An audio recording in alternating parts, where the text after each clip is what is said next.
ఏదైనా పంట ప్రస్తుతానికి అందుబాటులో ఉందంటే అది ఆయిల్ పామ్. రెండవది ఆయిల్ పామ్కు సంబంధించి మార్కెట్ గురించి మనకున్న నూనెలకు సంబంధించి వంట నూనెలకు సంబంధించి ఉన్న డిమాండ్ దృష్టిలో పెట్టుకున్నట్లయితే రాబోయే 60 సంవత్సరాల్లో కూడా డిమాండ్ తగ్గదు. వేరే పంటలు లేవు మనకి వంట నూనె రావడానికి. పాత రోజులలాగా మీరు పొద్దుతిరిగేయడంలా, పాత రోజులాగా మీరు నువ్వులు వేయడంలా, అవన్నీ పంటలు మరుగున పడిపోయినాయి. పంటలు వంట నూనె ఇచ్చేకి వేరుశనగ అసలు గిట్టుకు మీరు వేస్తే వరి కన్నా దానికి సరిపోతుంది అన్నారు. వేరుశనగ వేస్తే మళ్ళీ చేర్నించి పడుతుంది. సో ఇలాంటి పరిస్థితుల్లో సాగు ఖర్చులు తక్కువగా ఉండి పంట మీద పెద్దగా ఇబ్బందులు లేకుండా ఉండి పంట పెట్టిన తర్వాత 30-35 సంవత్సరాల వరకు పంట తీసుకోగలిగి ఉండి డెఫినెట్గా నికరంగా ఎంతో కొంత ఆదాయం వచ్చే పంట ఏదైనా ఉందంటే అది ఆయిల్ పామ్. మీకు ఆయిల్ పామ్ కన్నా ముందు ఏదన్నా సౌకర్యమైన పంట అంటే మామిడి. అంటే ఏమి దానికి పెద్ద చాకరీ చేయాల్సిన పనిలా పంట పెడదామని పెట్టేస్తారు అందరూ. బట్ దానికన్నా సులువైన పంట ఇది. ఒకే ఒకటి కావాల్సింది ఏంటంటే వాతావరణ పరిస్థితులు అనుకూలించాలి దీనికి. ఎక్కడంటే అక్కడ అంటే దాదాపు 18,000 ఎకరాలు ఖాళీ పొలాలు ఉన్నాయి. సో కుప్పంకి మనం అనుకూలం అని చెప్పని దీన్ని తేల్చలా శాస్త్రవేత్తలు. దానివల్ల మన కుప్పంలో నాటలేకపోతున్నా. లేకపోతే అక్కడ అందరూ ఇంట్రెస్టెడ్, కుప్పంలో అందరూ ఇంట్రెస్టెడ్. నాకు ఒకే సంవత్సరంలో నేను 5-6 వేల హెక్టార్లు నాటించగలుగుతాను. చాల్సిన అవసరం లేదు, వాళ్ళ కాన్ఫిడెన్స్ లేదు. సార్ కూడా స్టడీ చేయండి అన్నారు. అక్కడ ఉపయోగం లేదు. ఇక్కడ మనం ఈ పరిస్థితిలో ఇవ్వలేము. చిత్తూరు జిల్లాలో కేవలం ప్రస్తుతానికి 6 మండలాల్లో మాత్రమే ఆయిల్ పామ్ సాగు చేయడానికి అనుకూలమైన వాతావరణ పరిస్థితులు ఉన్నాయి. ఆ 6 మండలాల్లో మీది కూడా ఒకటి.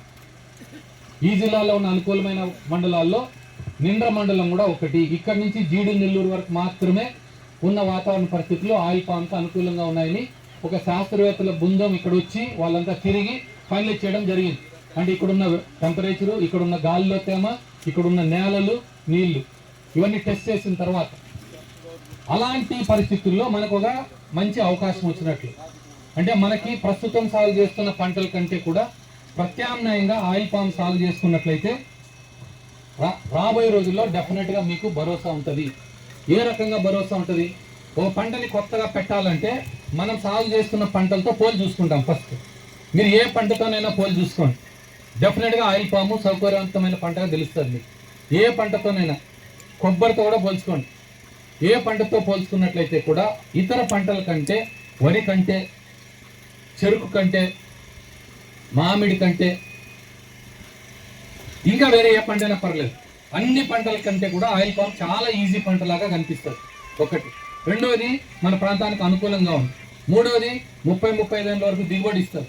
నాలుగవది అన్నిటికన్నా ముఖ్యం, ఇప్పుడు మామిడి దిగుబడి వచ్చింది. ఎందుకు అంతమంది అన్ని బండ్లలో అప్పటికప్పుడు రాత్రి పొగులు అనేది లేకుండా వచ్చి ఫ్యాక్టరీల దగ్గర 3 రోజులు ఎండలో పొగులు ఎండలో ఉండి రాత్రి చల్లు అక్కడ ఎందుకుంటున్నారు? ఇప్పుడు తప్ప ఇంకెప్పుడు దాన్ని అమ్ముకోలేరు.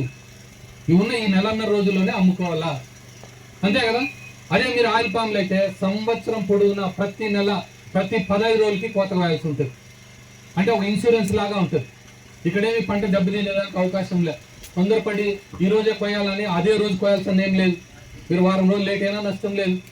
ఒకవేళ రాలితే 4 కాయలు రాలితే ఆ కాయలు కూడా ఎరుకొని పోతాయి. ఆ కాయలు కూడా వీళ్ళు మనకి తూకం తీసుకునేటప్పుడు అవి కూడా తీసుకుంటారు. రాలిపోయిన కాయలు కూడా తీసుకుంటారు. సో ఆ రకంగా చూసుకున్నట్లయితే డెఫినెట్గా దీంట్లో సంవత్సరం పొడుగునా కోతలు వస్తాయి. కాబట్టి మనకి ఒక వెసులుబాటు ఉంటుంది. సంవత్సరం పొడుగునా డబ్బులు వస్తాయి. జస్ట్ లైక్ మీకు డైరీ లాగా, పాలు పోసేవాళ్ళలాగా, సెంటర్లో పాలు పోసేవాళ్ళగా మీరు గమనించుకోండి. ఊర్లలో ఎవరైతే పాలు నికరంగా సక్రమంగా ప్రతి నెల రోజువారీ పోస్తుంటారో వాళ్ళకంటే కంపేర్ చేసుకుంటే 10 ఎకరాల్లో ఉన్న రైతు కన్నా వీళ్ళు సౌకర్యంగా ఉంటుంది. డబ్బుల విషయంలో రైతు అన్న వెతుక్కోవాల్సి వస్తుంది. 4,000-5,000 కావాల్సినప్పుడు పాలు రెగ్యులర్గా పోసుకున్న వాళ్ళు వెతుక్కోవాల్సిన పనిలే. 10 రోజులు బిల్లు వస్తుంది. అంటే ఒక కాన్ఫిడెన్స్ ఉంటుంది, ధైర్యం ఉంటుంది. సో ఆ ధైర్యంతో ఒకవేళ అవసరం ఉంటే 1,000-2,000 పక్కన తీసుకోవచ్చు, కానీ వచ్చిన డబ్బులు ఆ రోజు ఇవ్వగలుగుతారు. అదే పెద్ద రైతు ఆ రోజు ఇవ్వలేడు. ఆయన మళ్ళీ సీజన్ వస్తేనే ఇవ్వగలుగుతాడు. ఎంత పెద్ద రైతు అయినా. ఇలాంటి పరిస్థితుల్లో ఆయిల్ పామ్ మనకి చాలా అనుకూలం, చాలా అనుకూలం. ఈ ఆయిల్ పామ్ని మరి కొత్త పంటని మీరు డిసైడ్ చేసుకునే ముందు మీరు సాగు చేస్తున్న పంటలతో పోల్చి చూసుకోండి ఒకసారి. చూసుకున్న తర్వాత మీరు ఆయిల్ పామ్ వేయాలని, ఆయిల్ పామ్లో నిజంగానే ఇన్ని అడ్వాంటేజెస్ ఉన్నాయని చెప్పని మీరు అర్థం చేసుకున్న తర్వాత డెఫినెట్గా మీరు ఆయిల్ పామ్ సాగు చేసేదానికి ముందుకు రావచ్చు. ఎవ్వరికి ఏం బలవంతం లేదు. ముందుకు వచ్చిన వాళ్ళు మాత్రం ఏ రకంగా సపోర్ట్ చేయాలనేది ప్రభుత్వం వైపు నుంచి సిద్ధం. ఎవరైతే ఆయిల్ పామ్ రావడానికి ముందుకు వస్తారో వాళ్ళందరికీ కూడా ప్రభుత్వం వైపు నుంచి కొంచెం మంచి పథకాలు ఉన్నాయి. ఆ పథకాల కింద మీకు సపోర్ట్ చేయడం జరుగుతుంది. దానికన్నా ముందు మీరు అర్థం చేసుకోవాల్సింది ఈ 2 విషయాలే. ఒకటి, అందరూ కాన్ఫిడెంట్గా ఉండండి. మీ ప్రాంతంలో ఆయిల్ పామ్ చాలా బాగా వస్తుంది. కొబ్బరి ఎక్కడెక్కడ బాగా వస్తుంది అక్కడంతా ఆయిల్ పామ్ బాగా వస్తుంది. గతంలో అంతా కొబ్బరి బ్రహ్మాండంగా దిగుబడి ఇచ్చిందే కదా ఇక్కడ. ఒకటి. రెండోది, ఈత చెట్లు ఎక్కడ వస్తాయి అక్కడంతా కూడా ఆయిల్ పామ్ బాగా వస్తుంది. ఈత చెట్టు ఏం చచ్చిపోయే పరిస్థితి మన ప్రాంతంలో లేదు ఎక్కడ. కాకపోతే నీటి వస్తు ఉండాలా.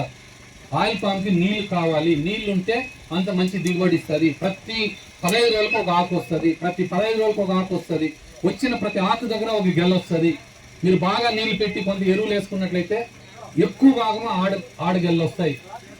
అంటే ఆడ పెట్టినారు చూసింటారు మీరు, ఆ పెద్ద గెళ్ళు వస్తేనే మనకి దిగుబడి వస్తుంది. మీరు నీళ్లు పెట్టకుండా ఎరువు లేకుండా వదిలేసారంటే ఆడగెళ్ళు తగ్గుతాయి, మగ పూలు పెరుగుతాయి. అదొక్కటి తేడా తప్ప వేరే ఏ రకమైన ఇబ్బంది లేదు. ఈ పంట సాగు చేసిన తర్వాత 3 సంవత్సరాల నుంచి మీరు పంట తీసుకోవచ్చు.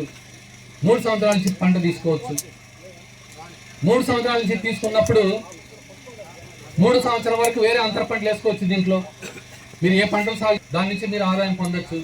పాము 30 ఏళ్ళ వరకు మీరు దిగుబడి తీసుకుంటే కేవలం ఆయిల్ పామ్ నుంచినే కాకుండా దీంట్లో ఇంకా మంచి దిగుబడి ఇచ్చే అంతర పంటలు సాగు చేసుకునే దానికి ఆయిల్ పామ్లో ఉన్న వాతావరణ పరిస్థితులు అనుకూలంగా ఉంటాయి. అంటే నీడు ఉంటుంది కాబట్టి 50% నీడు ఉంటుంది కాబట్టి అలాంటి నీడున్న పరిస్థితుల్లో మనకి ఇప్పుడు మంచి అంతర పంటలు ఉన్నాయి. అంతర పంటల్లో బెస్ట్ క్రాప్ వచ్చి కోకో. ఇది కూడా బహువార్షిక పంటే. ఒకసారి మీరు నాటుకుంటే ఇది కూడా 30 ఏళ్ళు ఉంటుంది. 30 ఏళ్ళు ఉంటుంది ఇది కూడా.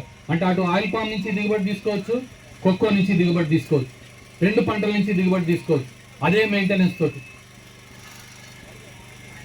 నెక్స్ట్ ప్రాబ్లం ఏం చెప్పారు? మార్కెటింగ్. జనరల్గా మనం ఇబ్బంది పడేది ప్రతి చోట కూడా మార్కెటింగ్. గత 10 నెలల నుంచి చూస్తే టొమాటోకి ఈ 15 రోజుల నుంచి తప్ప మార్కెట్ లేదు. 9.5 నెలల మార్కెట్ లేదు టొమాటోకి. 5 రూపాయల నుంచి అమ్మల 9.5 నెల ఎప్పుడు లేదు ఇంతవరకు చరిత్రలో.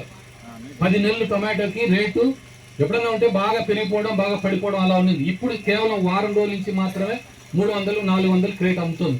అంటే 40 రూపాయల దాకా కూడా క్రేట్ అమ్ముతుంది ఇప్పుడు. బట్ అదే క్రేటు 40 రూపాయలు. క్రేట్ అంతా 40 రూపాయలు, 70 రూపాయలు అమ్మింది దాదాపు 9 నెలలు.